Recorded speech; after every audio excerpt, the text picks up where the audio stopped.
Good morning, St. Joseph Parish. I'm here in our church building about an hour before the start of Sunday Mass. There's no one else here. Before our fellow parishioners come in, I will certainly replace my mask and sanitize this area. I wanted to share with you brief reflections on this stained glass window. It is one of three tympanum windows over the three main entrances to our church building. It faces east, so the morning sun is coming through it right now and washing out the details and the colors. But the next time you're in the building, please stop by and take a look. The symbol in the central medallion of the window that we see is an eagle-like bird with its wings outstretched in a nest of flames. And if you look closely at the window, you can sort of see the outlines of the bird right now. You can't really see the flames, but there are flames underneath it. And then underneath the flames, there are branches or twigs or sticks woven together into a sort of nest. In a nutshell, this bird is the phoenix, a legendary bird that was believed or thought to die in flames, a fire of its own making, and then to rise again from the ashes. The story, the legend of the phoenix is ancient. It goes all the way back to ancient Egypt, hundreds of years before Christ, and it was not a Christian symbol at the time. It had nothing to do with Christianity.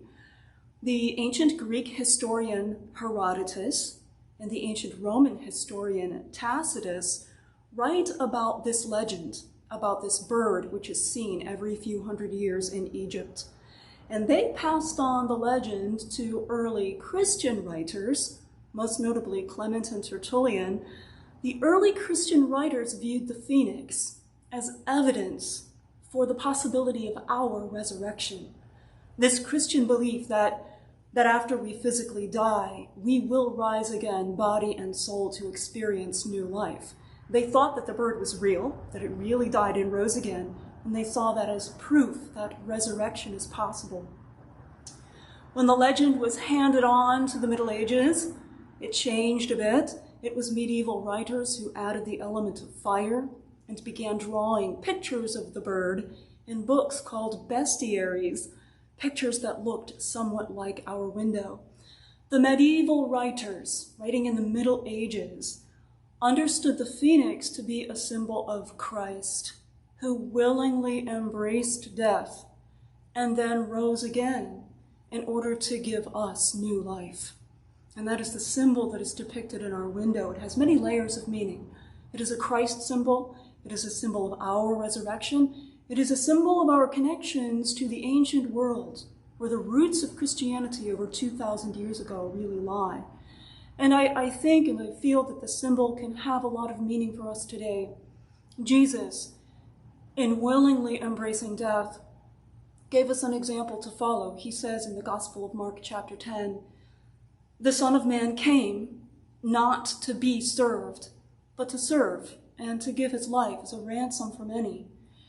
And so we are called as Christians, as followers of Jesus, to, as challenging and difficult as it is, give of ourselves, to lay down our lives in service to others. And we all do this in countless small ways. I know many fellow parishioners who selflessly give of themselves and make personal sacrifices to care for others and to work for the common good of our families and our community, our wider community beyond our parish as well.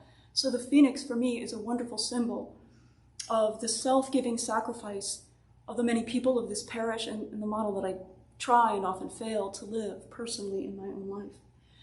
The Roman historian Tacitus, interestingly, also saw the phoenix as a symbol or a sign of major changes in history. He was writing about that part of Roman history when the reign of the Emperor Tiberius was coming to a close. It was a very tumultuous time in the city of Rome and in Roman politics. The emperor was offing his political enemies left and right. It was a terrible time. And the phoenix, according to Tacitus, at this time appeared in Egypt. So Tacitus saw the phoenix is a symbol of the transformation, not only of us as individuals, but of history itself. And we're living in such times. We're living in times which are incredibly tumultuous for us. We see that our whole society is changing around us, and we are called to embrace those painful transformations. So I thought that the phoenix would be a good symbol for us to contemplate at this time. I spent a couple of months studying this history, and if you'd like more details, there's a longer video on YouTube. If you search the phoenix at St. Joseph Hammond, it should come up. There's a longer video with a lot more details about the history of this symbol. So thank you so much for watching. I truly hope and pray that you and your families are well and remain safe at this time, and hope to see you at Mass sometime soon. Thank you.